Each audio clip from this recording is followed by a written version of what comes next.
Chapter 16. Prameya. Jivas possessed by Maya. Having heard the illuminating description of Jiva-tattva in Dashamula, Brajanath returned home. Lying on his bed, he was unable to sleep, and he began to reflect deeply. I have received an answer to the question, who am I? Now I can understand myself to be simply an atom of light in the effulgent rays of the spiritual sun, Sri Krishna. Although atomic by nature, I have my own inherent value, purpose, knowledge, and a drop of spiritual bliss. Bindu Chitgata Ananda. My Swarup is a spiritual particle, Chitkana. Even though that form is atomic, it is like Sri Krishna's human-like form. Now I cannot see this form, and this is my misfortune. Only an extremely fortunate soul can realize it. It is important that I understand clearly why I suffer in this unfortunate condition. Tomorrow I will inquire about this from Sri Gurudev. Thinking thus, he finally fell asleep at around midnight.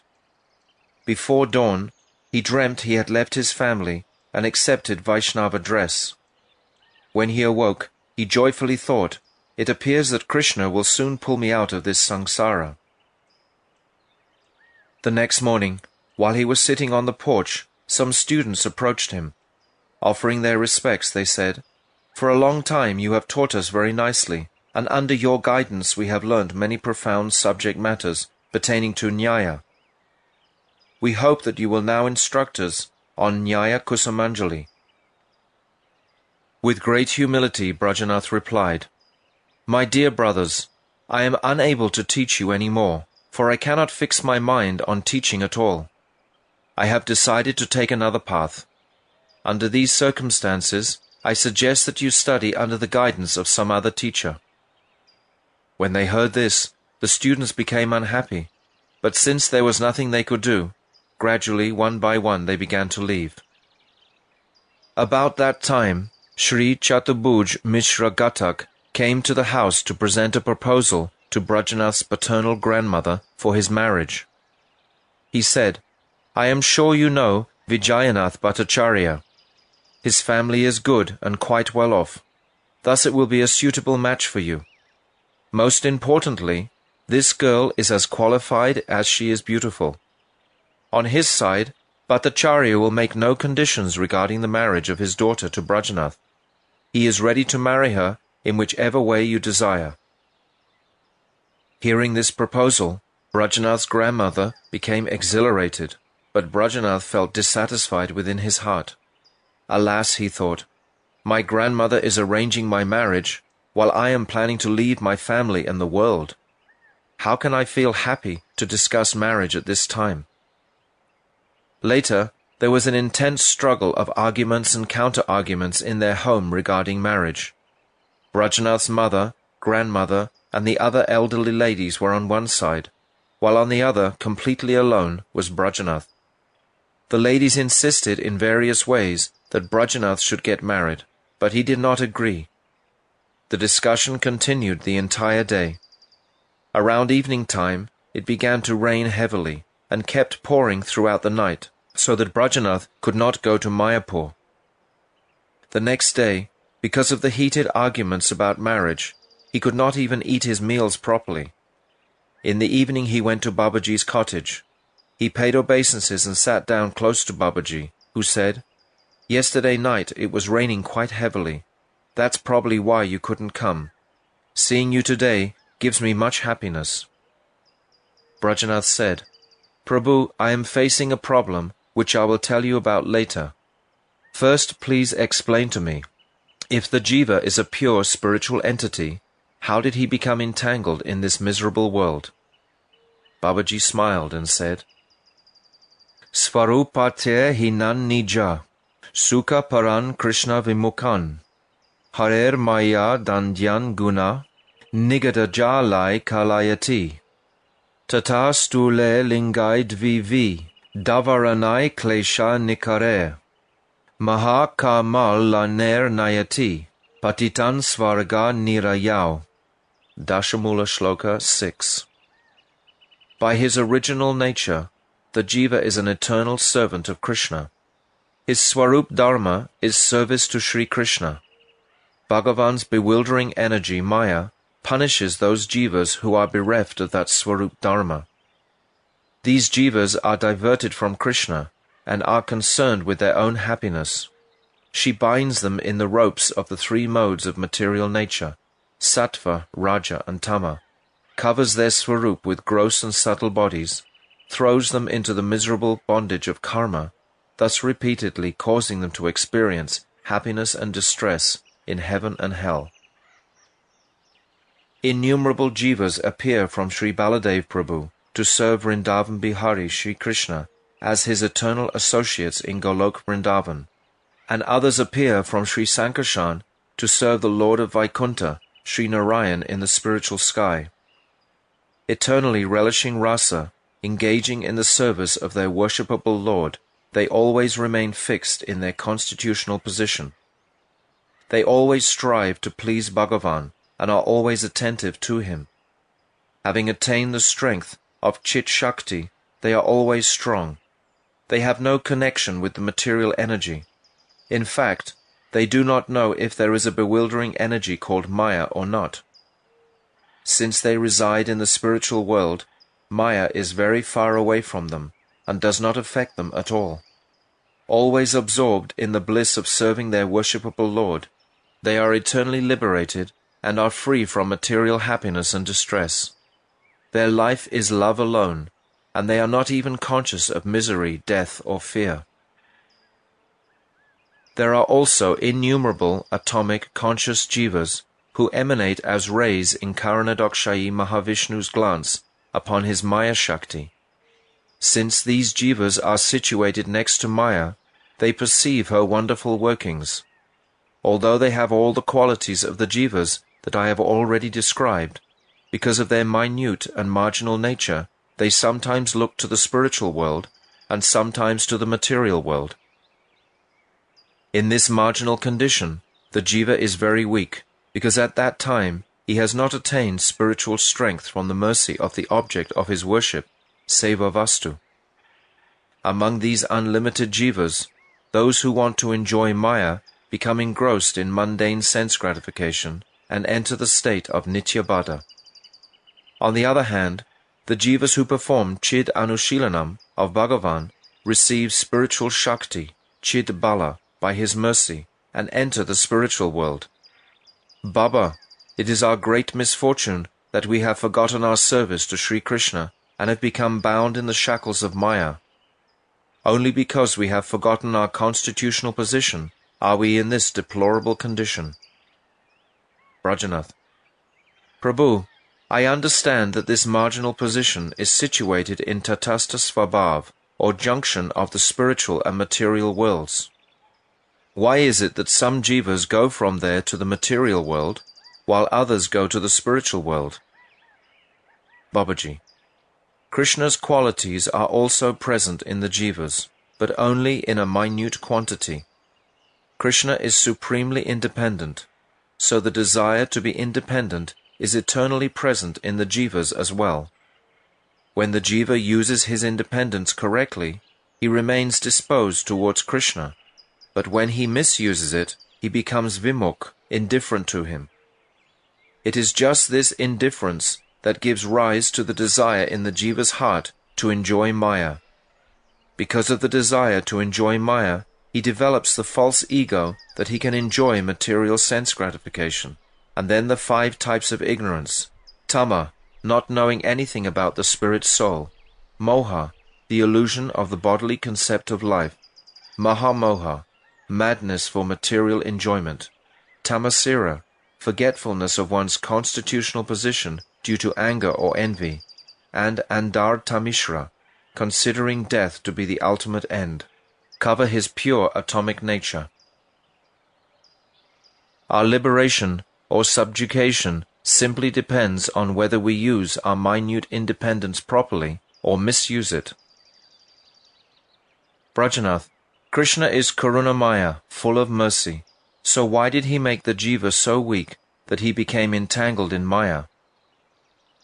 Babaji, It is true that Krishna is Karunamaya, overflowing with mercy. However, he is also Leelamaya, overflowing with desire to perform pastimes. Desiring various pastimes to be enacted in different situations, Sri Krishna made the jivas eligible for all conditions, from the marginal state to the highest state of Mahabhav. And to facilitate the jivas progressing practically and steadfastly towards becoming qualified for Krishna's service, he has also created the lower levels of material existence, beginning from the lowest inert matter up to Ahankar, which is the cause of unlimited obstruction in attaining Paramananda. Having fallen from their constitutional position, the jivas who are entangled in Maya are indifferent to Krishna and engrossed in personal sense gratification. However, Sri Krishna is the reservoir of mercy. The more the jiva becomes fallen, the more Krishna provides him with opportunities to attain the highest spiritual perfection. He brings this about by appearing before him along with his spiritual dham and with his eternal associates. Those jivas who take advantage of this merciful opportunity and sincerely endeavor to attain the higher position gradually reach the spiritual world and attain a state similar to that of Sri Hari's eternal associates. Brajanath, why must the jivas suffer for the sake of Bhagavan's pastimes? Babaji, the jivas possess some independence.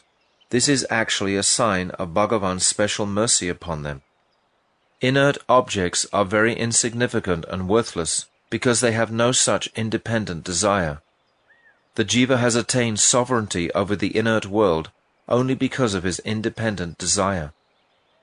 Misery and happiness are conditions of the mind. Thus what we may consider misery is happiness for one engrossed in it. Since all varieties of material sense gratification finally result in nothing but misery, a materialistic person only achieves suffering. When that suffering becomes excessive, it gives rise to a search for happiness. From that desire, discrimination arises, and from discrimination, the tendency for inquiry is born.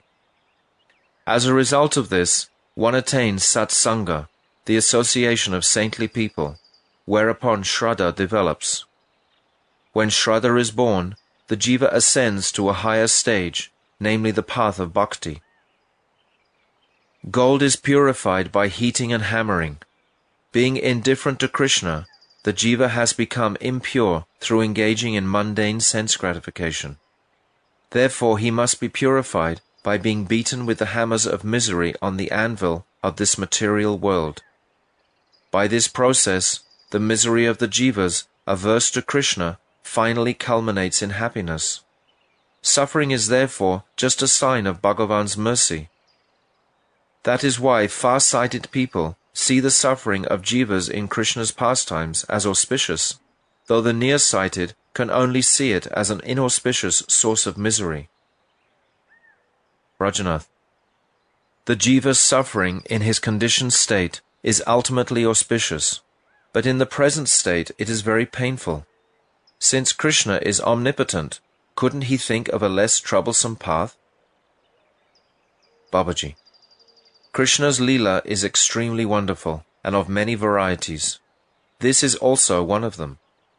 If Bhagavan is independent and almighty and performs all kinds of pastimes, why should this be the only pastime that he neglects?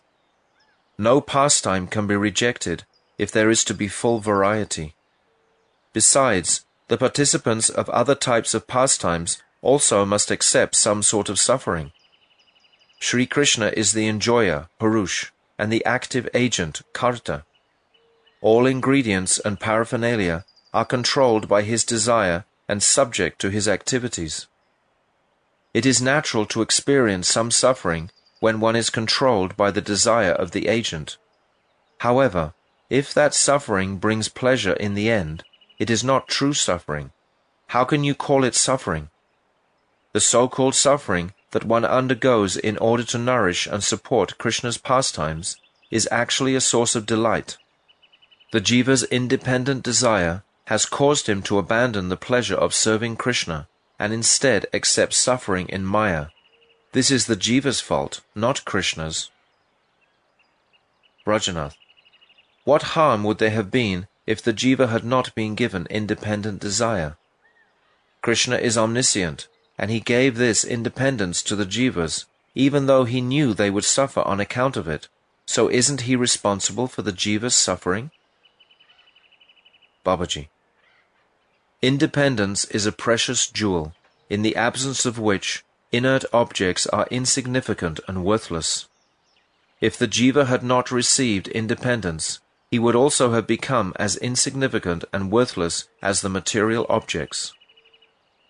The jiva is an atomic spiritual entity, so he must certainly have all the qualities of spiritual objects. The only difference is that Bhagavan, who is the complete spiritual object, possesses all these qualities in full, whereas the jiva only has them to a very minute degree. Independence is a distinctive quality of the spiritual object, and an object's inherent quality cannot be separated from the object itself. Consequently, the jiva has this quality of independence, but only to a very minute degree, because he is atomic. It is only because of this independence that the jiva is the supreme object in the material world and the lord of creation. The independent jiva is a beloved servant of Krishna, and thus Krishna is kind and compassionate towards him. Seeing the misfortune of the jiva as he misuses his independence and becomes attached to Maya, he chases after him, weeping and weeping, and appears in the material world to deliver him. Sri Krishna, the ocean of compassion, his heart melting with mercy for the jivas, manifests his Achintya Leela in the material world, thinking that his appearance will enable the jiva to see his nectarian pastimes. However, the jiva does not understand the truth about Krishna's pastimes, even after being showered by so much mercy. So Krishna then descends in Sri Navadvip in the form of Guru. He personally describes the supreme process of chanting his name, form, qualities and pastimes, and personally instructs and inspires the jivas to take to this path by practicing it himself. Baba, how can you accuse Krishna of being at fault in any way when he is so merciful? His mercy is unlimited, but our misfortune is lamentable.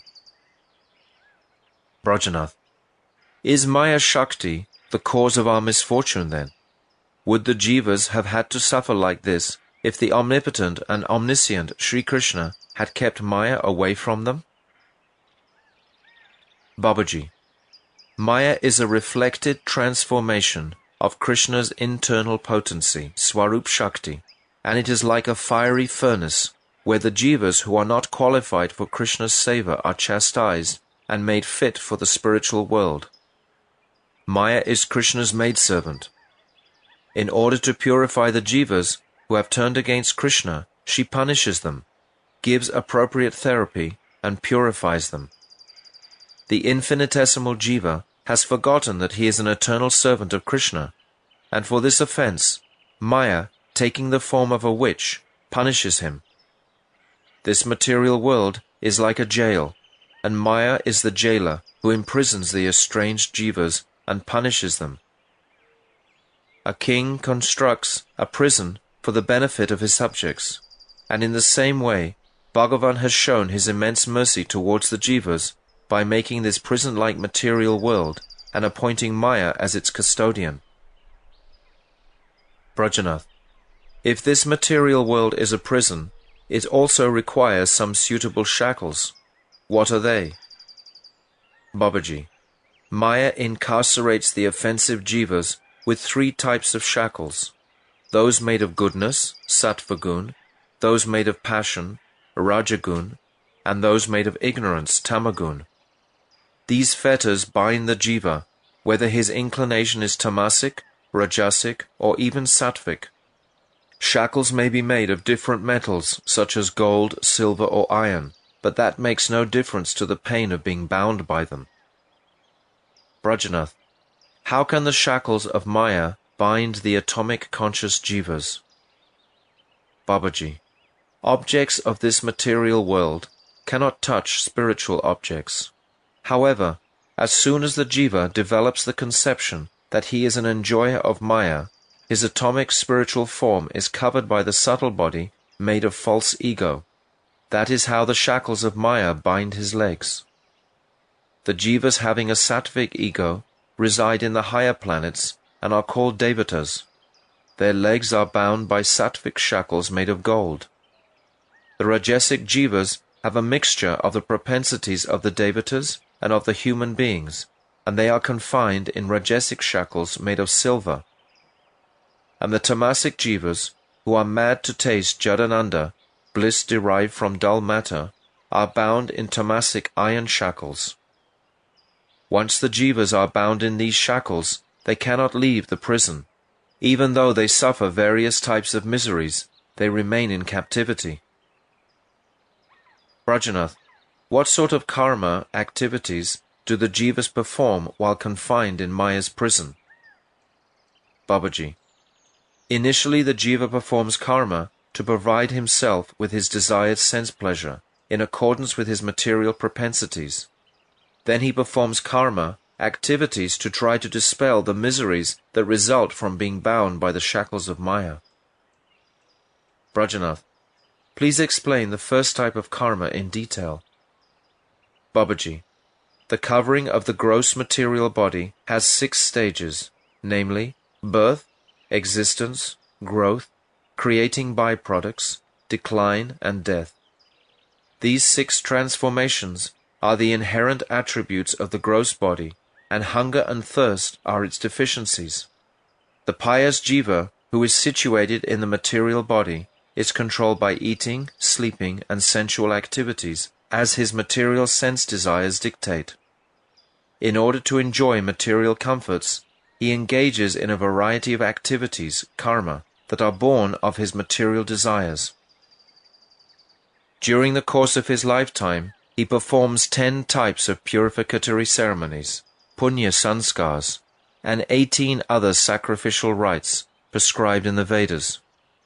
His intention is to accumulate pious credits through these karmas so that he can enjoy material pleasures by taking birth in a Brahminical or other high-class family in this world, and thereafter have godly pleasures in the higher planets.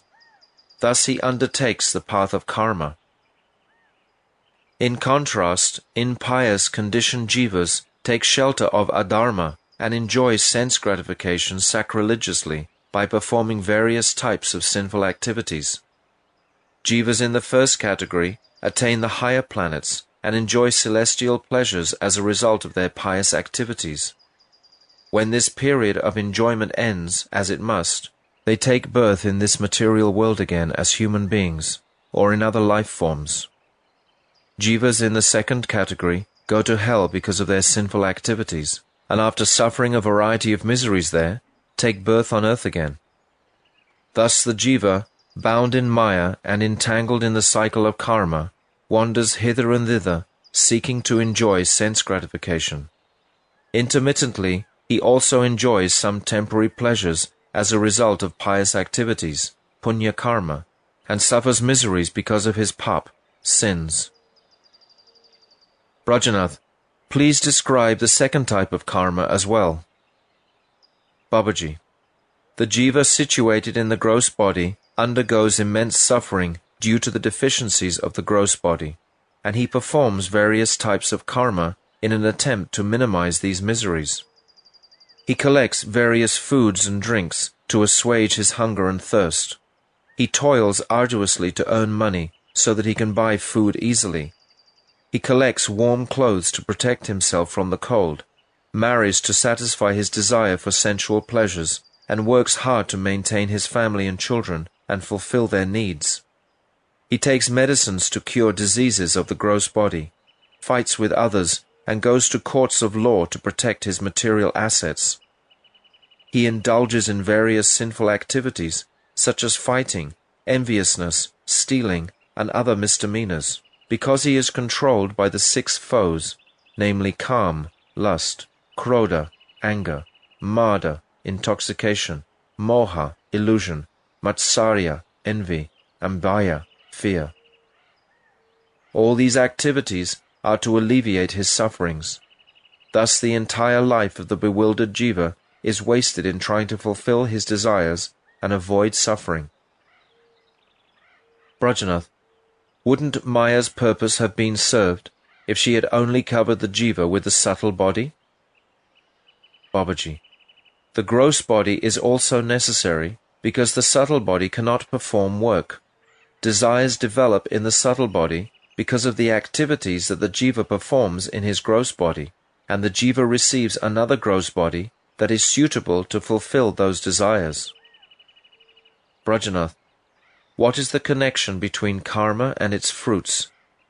According to the Mimamsa school of thought, Ishvara cannot award the fruits of karma because he is only an imaginary object. The followers of this school say that performing karma produces a tattva called apurva, and this apurva gives the fruits of all the karmas. Is this true? Babaji, the followers of the Mimamsa school do not know the actual meaning of the Vedas. They have a very basic understanding that the Vedas generally prescribe various types of sacrifices, and they have concocted a philosophy based on this. But their doctrine is not found anywhere in the Vedas. On the contrary, the Vedas state very clearly that Ishvara awards all fruits of karma. For example, Shvetashvatara Upanishad 4.6, Mundaka Upanishad 3.1.1, and the Rig Veda 164.21 state, Dva Suparna Sayuja Sakaya Samanang Vriksham Parashashvachate Tayo Anyapipalam Svadhyatyanashan Anyobichakashit. Kshirodakshayi Vishnu and the jiva are residing in this temporary body like two friendly birds in a pipala tree. Of these two birds, one, the jiva, tastes the fruits of the tree according to his karma, while the other, Paramatma, does not taste the fruits, but simply observes as a witness. The purport of this shloka is that this sansara, material world or material body, is like a pipala tree in which two birds are perched. One of these is the conditioned jiva, and the other is his friend, Ishvara, Paramatma. The first bird tastes the fruits of the tree, while the other bird simply watches him. This means that the jiva who is bound by Maya performs karma and enjoys the fruits that Ishvara, the Lord of Maya, awards according to the jiva's karma. This pastime of Sri Bhagavan continues until the jiva turns towards him. Now, where is the apurva of the followers of Mimamsa philosophy here? Think about this yourself. Godless doctrines can never be complete and perfect in all respects. Brajanath, why have you said that karma is beginningless? Babaji, the root of all karma is the desire to perform karma, and the root cause of this desire is avidya, ignorance. Avidya is forgetfulness of the truth. I am an eternal servant of Krishna, and it does not have its origin in mundane time. Rather, it originates in the Tatastha junction of the spiritual and material worlds. That is why karma does not have its beginning in mundane time, and is therefore called beginningless. Brajanath, what is the difference between Maya and avidya? Babaji, Maya is a Shakti of Krishna. Sri Krishna has created the material universe through her, and has instigated her to purify the jivas who are averse to him. Maya has two aspects, avidya and pradhan. Avidya is related to the jivas, whereas pradhan is related to inert matter. The entire inert mundane world has originated from pradhan, whereas the jiva's desire to perform material activity originates in avidya. There are also two other divisions of Maya, namely vidya, knowledge, and avidya, forgetfulness, both of which are related to the jiva. Avidya binds the jiva, whereas vidya liberates him. The faculty of avidya keeps working as long as the aparadi jiva continues to forget Krishna, but when he becomes favorable to Krishna, this is replaced by the faculty of vidya. Brahma Gyan and so on are only particular activities of the tendency for knowledge, vidya vritti. When discrimination first develops, the jiva tries to engage in auspicious activities, and when discrimination has matured, spiritual knowledge manifests. Avidya covers the jiva, and vidya removes that covering. Brajanath, what is the function of the pradhan? Babaji, when Ishvara's endeavor, represented by time, kala, stimulates Maya Prakriti, it first creates the unmanifest aggregate of the material elements, Mahat Tattva.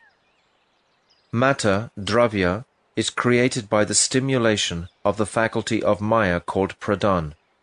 False ego, ahankara, is born from a transformation of Mahat Tattva, and space, akash, is created from a tamasic transformation of the false ego.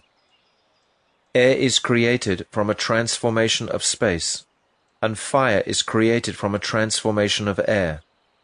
Water is then created by the transformation of fire, and earth is created by the transformation of water. This is how the material elements are created. They are called the five gross elements, Pancha Mahabhutas. Now hear how the five sense objects, Pancha Tanmatra, are created. Kala, time, stimulates the faculty of Prakriti called avidya and creates the tendencies within the Mahat Tattva for karma and jnana. When the karma propensity of Mahat Tattva is transformed, it creates knowledge, jnana, and activities, kriya, from sattva and raja guns respectively. Mahat Tattva is also transformed to become ahankar. Intelligence, buddhi, is then created from a transformation of ahankar. Sound, shabda, which is the property of space, akash, is created from the transformation of buddhi. The property of touch, sparsha, is created from the transformation of sound, and it includes both touch, the quality of air, and sound, the quality of space. Pran, life air, oja, energy, and bala, strength, are created from this quality of touch. From a transformation of touch, the property of form and color in illuminating objects is generated. Fire has three qualities, namely form, touch, and sound. When this quality of fire is transformed by time, it is transformed into the four qualities, taste, rasa, form, touch, and sound in water.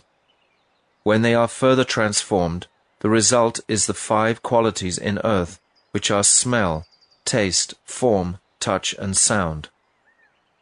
All the activities of transformation take place by the appropriate aid of the Purush in his form of consciousness, Chaitanya. There are three kinds of ahankar: Vaikarika, Sattvic, Taijasa, Rajasic, and Tamas. The material elements are born from Sattvic ahankar, and the 10 senses are born from Rajasic ahankar. There are two types of senses, those for acquiring knowledge, Gyan Indriya, and the working senses, Karma Indriya. The eyes, ears, nose, tongue, and skin are the 5 senses for acquiring knowledge, and speech, hands, feet, anus, and genital are the 5 working senses. Even if the 5 gross elements, Pancha Mahabhuta, combine with the subtle elements, Shukshma Bhuta, there is still no activity unless the atomic conscious jiva enters into them. As soon as the anuchit jiva, who is a localized particle within the ray of Bhagavan's glance, enters into the body made of Mahabhuta and Shukshma Bhuta, all the activities are set in motion. The sattvic and rajasic gunas become fit to function when they combine with tamasic objects that are a transformation of pradhan. One should deliberate on the functions of avidya and pradhan in this way. There are 24 elements of Maya, the 5 gross elements, Mahabhutas, namely earth, water, fire, air, and space, the 5 sense objects, namely smell, taste, form, touch, and sound, the 5 senses for acquiring knowledge, the 5 working senses, mind, intelligence, chitta and ahankar. These are the 24 elements of material nature. The atomic conscious jiva, who enters into the body made of 24 elements, is the 25th element, and Paramatma Ishvara is the 26th. Brajanath, please tell me how much of the human body, whose size is 3.5 cubits, 7 spans, is occupied by the subtle cover, and how much by the gross cover, and in which part of the body does the conscious jiva reside? Babaji, the 5 gross elements, the 5 sense objects, pancha tanmatra, and the 10 senses altogether comprise the gross body. The 4 elements, mind, intelligence, chitta and ahankar, form the subtle body, or linga sarir.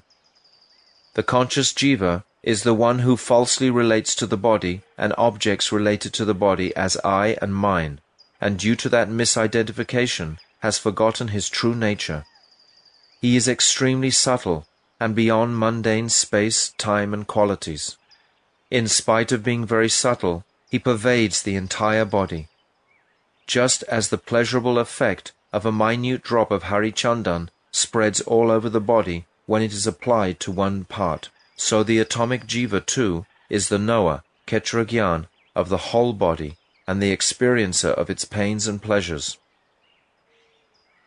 Brajanath, if the jiva performs karma and experiences pains and pleasures, where is the question of Ishvara's active involvement?